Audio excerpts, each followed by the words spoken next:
त्यांनी मांडला आहे ते बोलतील. सभापती महोदय, विधिमंडळाचं यावर्षीचं आहे पहिलं अधिवेशन आणि या अधिवेशनाची सुरुवात आपण सर्वच जण एक दिग्मूढ अवस्थेमध्ये आहोत. आजपर्यंत नेहमी सभागृहात दिसणारे आपल्याला सर्वांनाच आपले वाटणारे अजितदादा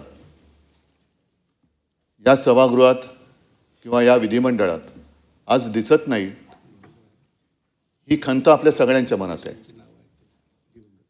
माणसं येतात, माणसं जातात, माणसं असताना त्यांचं महत्त्व कधी कळत नाही आणि ती नसतात त्यावेळेला त्यांचं महत्त्व कळून काही उपयोग होत नसतो. अनेक जण अशी असतात की जी जवळ असताना कळत नाहीत, पण काही जण अशी असतात की जी जवळ आल्यानंतर आपल्याला व्यवस्थित कळतात. या विधिमंडळामध्ये अनेकांच्या राजकीय कारकिर्दीची सुरुवात अजितदादांच्या बरोबरीनेच झाली असेल. काळ एकच आहे, साहजिकच आहे. विशेषतः माझ्या कारकिर्दीची सुरुवात ही अजितदादांच्या पक्षाच्या आणि त्यांच्या विचारधारणेच्या विरोधातली होती. आम्ही कधी एकत्र येऊ असं ध्यानीमनी सुद्धा वाटलं नव्हतं. अजितदादांच्या बद्दल म्हणायचं झालं तर 2 सकाळ अशा होत्या, त्यातली एक सकाळ ही महाराष्ट्राला त्यांच्या कृतीने धक्का देणारी होती आणि दुसरी सकाळ ही महाराष्ट्राला चटका देणारी होती, अंतःकरणाला चटका देणारी होती. आम्ही कधी एकत्र येऊ असं आम्हाला वाटलं नव्हतं. हे जे मी आपल्याला सांगितलं त्यावेळेला साहजिकच आहे, दोन्ही पक्ष हे राजकीयदृष्ट्या एकमेकाच्या विरोधात होते. एकत्र आलो, अनपेक्षितपणाने एकत्र आलो आणि एकत्र आल्यानंतर साहजिकच आहे की मनामध्ये एक नाही म्हटलं तरी अढी होती. त्याच्या आधीची सकाळ मी आपल्याला सांगितली आणि त्याच्यानंतर ही व्यक्ती माझ्यासोबत, एकतर मला प्रशासनाचा अनुभव नव्हता, अचानक ह्या सभागृहात किंवा या विधिमंडळात आलो तो मुख्यमंत्री म्हणून आलो.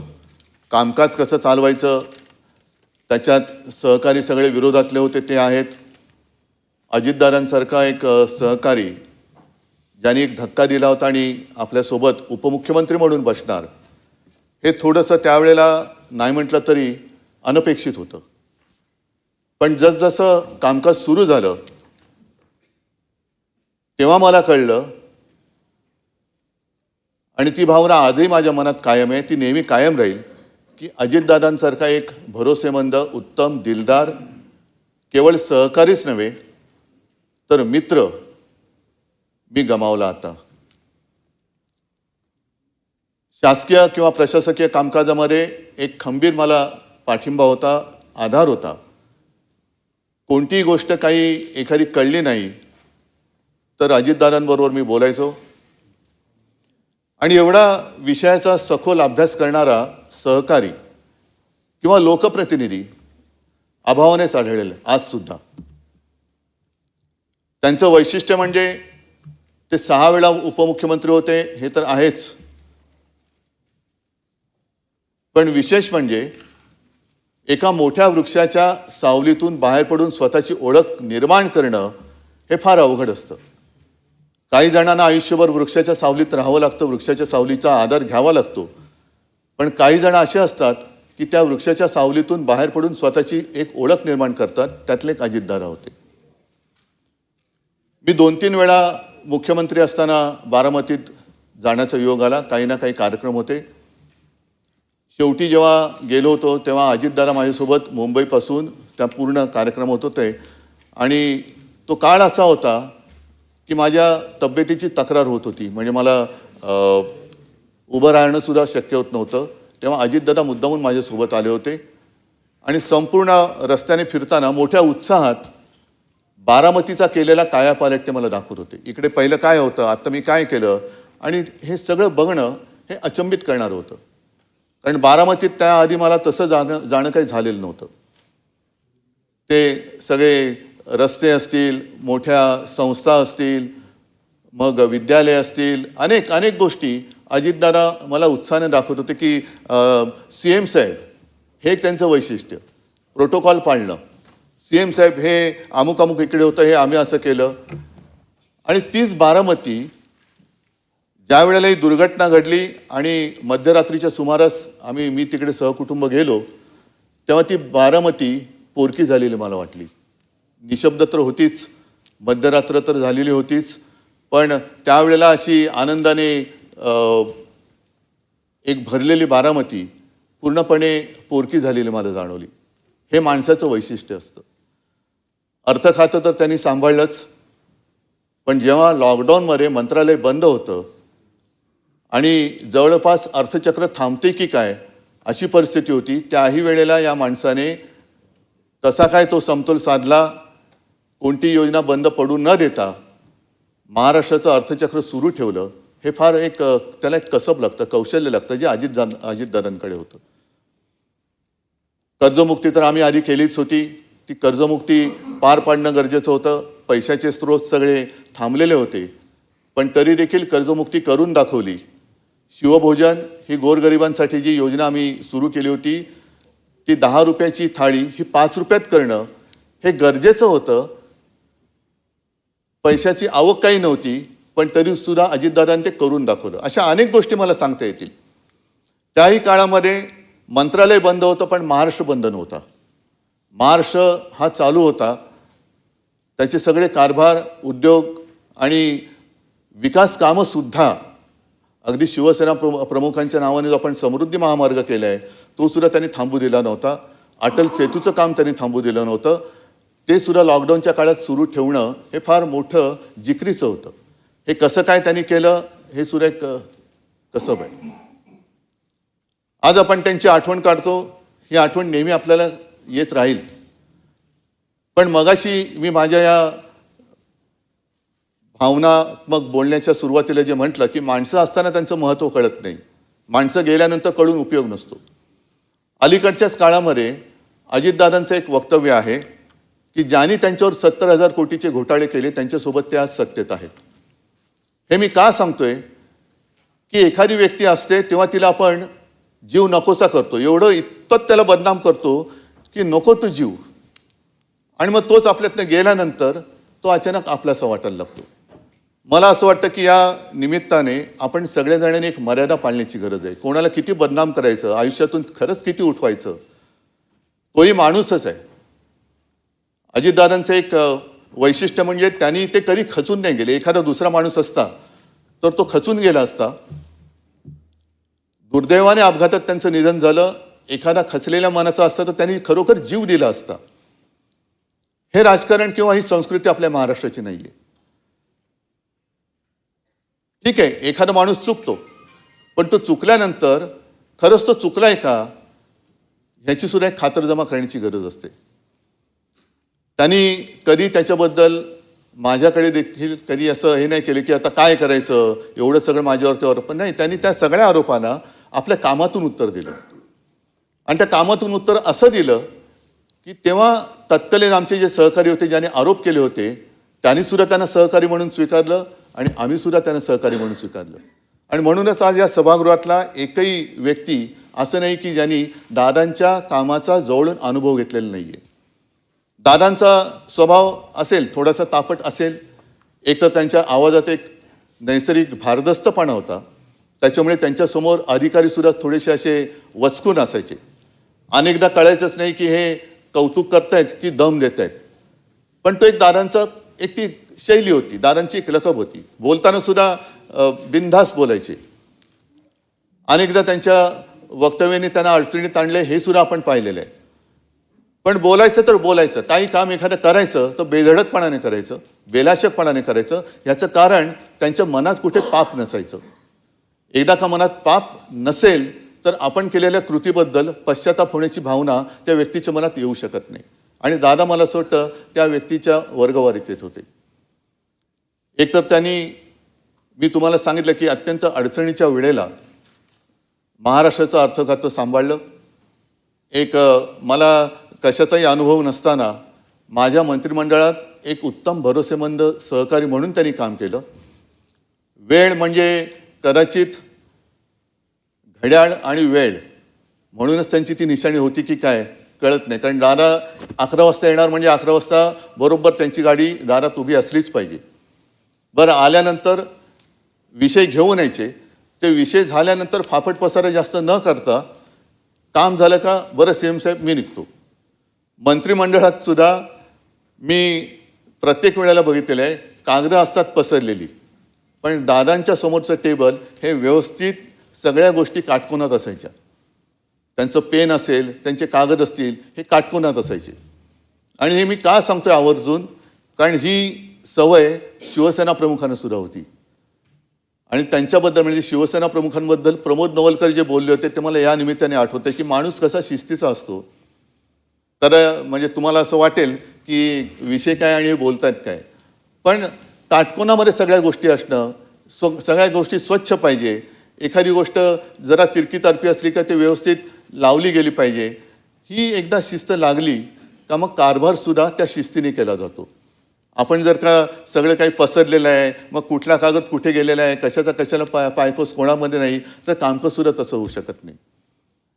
आज आपण सगळेच जण एका अशा दुःखात आहोत की सगळ्यांनाच असं वाटतंय की आपल्या जवळचं कोणतरी गेलेलं आहे. ही भावना फार थोड्या व्यक्तींच्या बद्दल आपल्या सगळ्यांच्या मनात निर्माण होते. मी तर माझा एक चांगला मित्र गमावला हे तर माझं दुःख आहेच, पण त्याचबरोबरीने महाराष्ट्राने एक उमदं नेतृत्व गमावलं आहे, हे महाराष्ट्राचं फार मोठं नुकसान आहे. आणि असं का होतं कोणास ठाऊक. गेल्या काही वर्षांमध्ये ज्यांच्याकडनं काही अपेक्षा महाराष्ट्राने केल्या होत्या, मग ते प्रमोद महाजन असतील, गोपीनाथ मुंडे असतील, अगदी आर आबा असतील आणि आता अजितदादा असतील, की काही करण्याच्या एका पातळीपर्यंत ते जातात काय, महाराष्ट्र त्यांच्याकडनं अपेक्षा करतो काय आणि अचानक ते आपल्यातून निघून जातात काय. हे दुर्दैव आहे, हे महाराष्ट्राचं दुर्दैव आहे. हे नुकसान, हा दुःखाचा डोंगर केवळ पवार कुटुंबियांवरती नाही तर महाराष्ट्रावरती कोसळलेला आहे. आज त्यांच्याबरोबरीने इतरसुद्धा जे आपले सदस्य होते विधान परिषदेचे, त्या सर्वांचा उल्लेख ह्याच्यामध्ये आहेच. स्वरूपसिंग नाईक आहेत, अशोक, माणसं आपल्याला मिळालेल्या संधीचं सोनं करणारी माणसं, आणि ही अशी माणसं आपल्यातनं अचानकपणाने निघून जातात. त्याच्याबद्दल आज तरी आपल्याकडे दुःख व्यक्त करण्याखेरीज काहीच नाही आहे. पण या निमित्ताने मी पुन्हा एकदा आपल्याला सगळ्यांना विनंती करेन की जेव्हा माणसं असतात तेव्हा त्यांच्याशी आपण त्यांचं महत्त्व कळून घेऊन त्यांच्या गुणाचा वापर जर का राज्यासाठी केला गेला तर केवळ आपलंच नव्हे तर महाराष्ट्राचं भलं झाल्याशिवाय राहणार नाही.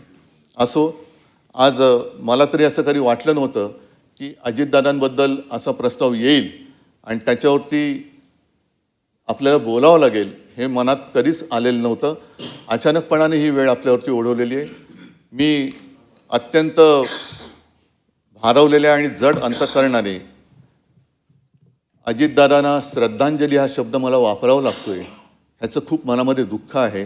कारण अशी माणसं ही पुन्हा पुन्हा होत नाहीत, असे मित्र, असे सहकारी हे पुन्हा पुन्हा मिळत नाही. मी या सर्वांना माझ्यातर्फे, माझ्या कुटुंबियांतर्फे आणि माझ्या पक्षातर्फे भावपूर्ण श्रद्धांजली वाहतो. आणि पुढचं वाक्य खरंच बोलणं फार अवघड आहे, पण त्यांच्या आत्म्यास शांती लाभो हीच माझी प्रार्थना. आज अधिवेशनाच्या विधिमंडळाच्या अर्थसंकल्पीय अधिवेशनाचा पहिला दिवस आहे. गेले 22-23 वर्ष विधानसभेचा सभागृहाचा सदस्य म्हणून मी काम करत असताना आजचा दिवस माझ्यासाठीच नाही तर सर्वांसाठीच प्रचंड दुःखाचा दिवस आहे. आपल्याच एका सहकार्याच्या श्रद्धांजली सभेत बोलण्याची वेळ येणं यासारखं दुसरं दुर्दैवी काहीच असू शकत नाही. आणि त्यातही तो सहकारी अजितदादांसारखा उमदा स्पष्टवक्ता राजकारणी असेल तर सगळ्यांनाच खचून जायला होतं ही वस्तुस्थिती आहे. अजितदादा आपल्यातून जाऊन आता जवळजवळ 1 महिना होईल, पण अजितदादांची आठवण आल्याशिवाय एकही दिवस जात नाही ही वस्तुस्थिती आहे. दादांच्या जाण्याने निर्माण झालेली पोकळी कधीच भरून निघणार नाही. मी सर्वप्रथम अजितदादा पवार यांना भावपूर्ण श्रद्धांजली अर्पण करतो. खरं म्हणजे आपल्या सगळ्यांनाच पावलोपावली अजितदादांची उणीव भासते आहे. कालच्या पत्रकार परिषदेत अजितदादा नव्हते. आज छत्रपती शिवाजी महाराजांच्या पुतळ्यास आम्ही अभिवादन केलं, पुष्पहार घालून नतमस्तक झालो, तिथेही दादा नव्हते. शिवनेरीवर शिवजयंती साजरी करायला गेलो, तिथेही दादा नव्हते. आताही बाजूला बसलेले दादा नाहीत. दादा आपल्यासोबत नाहीत हे अजूनही मनाला पटण्यासारखं नाही. ही वस्तुस्थिती आहे. सगळं काही व्यवस्थित सुरू होतं. निवडणुकाही संपत आल्या होत्या. नव्या वर्षात राज्याच्या विकासाला, लोकांच्या कल्याणाला नवा वेग द्यायचा निर्धार आम्ही तिघांनी केला होता. पण 28 जानेवारीचा तो काळा दिवस उजाडला आणि सकाळी अपघाताची बातमी धडकली. टीव्हीवर ती दृश्य बघितली आणि सगळ्यांचाच मनाचा थरकाप उडाला. दादांवर प्रेम करणाऱ्यांवर आभाळा एवढं दुःख कोसळलं. कितीतरी वेळा कुणाचाच या बातमीवर, माझाच काही, कुणाचाच या बातमीवर विश्वास बसत नव्हता. प्रत्येकाच्या डोळ्यात अश्रू होते, मनात दुःख होतं. दादा वेळ कधीच चुकवत नव्हते, पण त्या दिवशी नियतीने मात्र वेळ चुकवली. लाख गेले तरी चालतील, पण लाखांचा पोशिंदा जगला पाहिजे असं आपण नेहमी म्हणतो. पण त्या दिवशी सभापती महोदय अगदी विपरीत घडलं. लाखांचा पोशिंदा गेला. दादांचं नाव अजित होतं, पण नियतीसमोर ते जिंकू शकले नाहीत. दादा लाखो त्यांच्या कार्यकर्त्यांना, अनुयायांना, त्यांच्यावर प्रेम करणाऱ्यांना अनाथ करून गेले. ही मात्र वस्तुस्थिती आहे. यामध्ये मी एवढंच म्हणेन, बिछड़ा कुछ इस अदा से कि रुत ही बदल गया, बिछड़ा कुछ इस अदा से कि रुत ही बदल गया, एक इंसान सारे शहर को ही वीरान कर गया. या दुर्घटनेनं पवार कुटुंबियांवर काळाने घाला घातला. दुःखाचा डोंगर कोसळणं म्हणजे काय असतं हे मी स्वतः देखील अनुभवलंय. माझी 2 मुलं अपघातात मी गमावली, त्यावेळी मी दुःख पाहिलंय. त्यामुळे सुनेत्राताई, पार्थ, जय आणि एकूणच पवार कुटुंबियांच्या दुःखाची आपण सगळेच कल्पना करू शकतो. माझे गुरुवर्य धर्मवीर आनंद दिघे साहेबांना सुद्धा मी अपघातातच गमावलं आणि त्यावेळी देखील दुःख काय असतं हे मी पाहिलंय. साहेबांवर प्रेम करणाऱ्या लाखो लोकांची काय अवस्था झाली तेही पाहिलंय, कारण तेही अचानक निघून गेले. त्यामुळे दादांवर अतोनात प्रेम करणाऱ्या लोकांची वेदना आपण जाणतो. आजही सभागृहातल्या अनेकांच्या डोळ्यात अश्रू आहेत, दुःख आहे. हे दुःख पचवणं, दादा आपल्यात नाहीत हे मान्य करणं अवघड नाही तर अशक्य आहे. आपल्या राज्यानं एक अत्यंत कर्तृत्ववान नेता गमावलाय. शब्द आणि वेळेला किंमत देणारा नेता गमावलाय. एक खंबीर, निर्भीड लोकनेता गमावलाय. राजकारणातला दादा माणूस गमावलाय. धडाडीचा आणि दूरदृष्टी असलेला विकास पुरुष गमावलाय. मी आणि देवेंद्रजींनी एक दिलदार मित्र गमावलाय. या सभागृहाने एक शिस्तप्रिय आणि आदर्श मंत्री गमावलाय. जनतेच्या प्रश्नाप्रती तळमळ असलेला लोकप्रतिनिधी गमावलाय. दादा माझ्यापेक्षा वयानं मोठे होते, अनुभवानेही मोठे होते. मी माझा मोठा भाऊ गमावला आहे असं सातत्याने ते गेल्यापासून वाटतंय. दादा फणसासारखे होते, बाहेरून कडक आणि आतून मऊ. सभापती महोदय, दादांच्या बोलण्यात ग्रामीण बाज होता, आवाज राकट पण गोड होता. एकनाथराव ही दादांच्या स्टाईलची हाक माझ्या कानात आजही घुमते आहे. सभागृह असो, पत्रकार परिषद असो, कार्यक्रम असो, कॅबिनेट असो, अधिवेशन असो, प्रत्येक वेळी दादांची आठवण आपल्या प्रत्येकाला येत राहणार. बजेट अधिवेशन म्हणजे दादांचंच अधिवेशन. सचिव, अधिकारी, आमदारांच्या फायलींमध्ये बिझी असलेले दादा आपल्या सगळ्यांना आठवत आहेत. आणि त्यावेळी त्यांची जी काय तगमग असायची ती आपण पाहिलेली आहे. आणि इथं खरं म्हणजे खालच्या सभागृहात जयंतरावांनी 10 वेळा, सुशीलकुमार शिंदेनी 9 वेळा अर्थसंकल्प सादर केला. दादांनी या दोघांचा रेकॉर्ड मोडून 11 वेळा अर्थसंकल्प सादर केला. दादा खऱ्या अर्थाने विक्रमवीर ठरत होते, परंतु ते नियतीला मंजूर नव्हतं आणि नियती अत्यंत क्रूर आहे. तिच्यासमोर आपण सगळे हतबल असतो. हे कटू सत्य पुन्हा आपल्याला पचवावं लागतंय. मी मुख्यमंत्री झाल्यानंतर माझा आणि दादांचा जवळून संबंध आला, कारण ते कॅबिनेटमध्ये उपमुख्यमंत्री आणि अर्थमंत्री होते. पूर्वीच्या महाआघाडी सरकारमध्ये काम करताना आम्ही दोघं एकत्र काम केलेलं आहे. आणि त्याच्यानंतर काही प्रस्ताव थांबले, त्याला सुधारित मान्यता देखील दिल्या, कामांचा निधी वाढवला. असे प्रस्ताव कॅबिनेटमध्ये आल्यानंतर दादा अधिकाऱ्यांना सांगायचे, आता निधीची तरतूद करतोय, पण प्रकल्प वेळेत पूर्ण झाला पाहिजे. हे आवर्जून सांगणारे दादा मी पाहिलेत. अजितदादा प्रचंड अभ्यासू होते. प्रशासनावर त्यांची मजबूत पकड होती, मांड होती. एखादी नवी योजना आली की ती फिजिबल आहे का, त्याचा लोकांना किती फायदा होईल याचा दादा बारीक अभ्यास करायचे.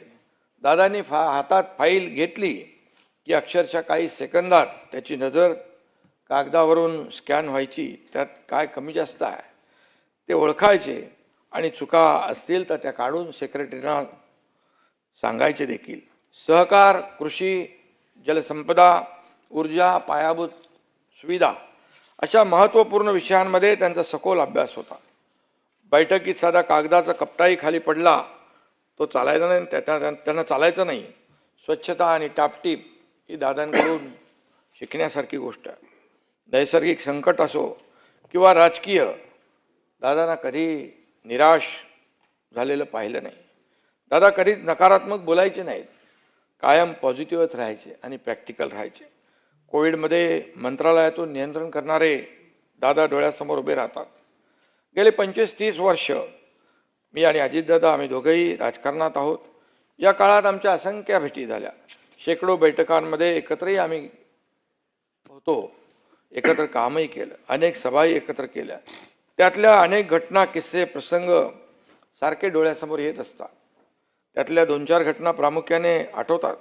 त्यातली एक घटना आपण सर्वांनी टी व्हीवर पाहिली. 2024 साली विधानसभा निवडणुकीचा निकाल लागल्यानंतर सरकार स्थापनेच्या चर्चा सुरू होत्या. तेव्हा देवेंद्रजी, अजितदादा आणि मी एक पत्रकार परिषद घेतली. कोण कुठल्या पदाची शपथ घेणार असं पत्रकार सारखं विचारत होते. आमची चर्चा सुरू होती आणि आमची चर्चा सुरू आहे, संध्याकाळपर्यंत सगळं काही स्पष्ट होईल असं मी पत्रकारांना सांगत होतो. पण पत्रकार काही मागे हटत नव्हते. तेवढ्यात दादांनी माझ्या हातून माईक घेतला आणि म्हणाले, एकनाथरावांचं मला माहीत नाही, परंतु मी मात्र उपमुख्यमंत्री पदाची शपथ घेणार आहे, हे नक्की. त्यानंतर पत्रकार परिषदेमध्ये एकच हशा पिकला. पत्रकारांना ही बातमी मिळाली. दादांच्या हजरजबाबीपणाची अशी असंख्य उदाहरणं या ठिकाणी सांगता येतील. असेच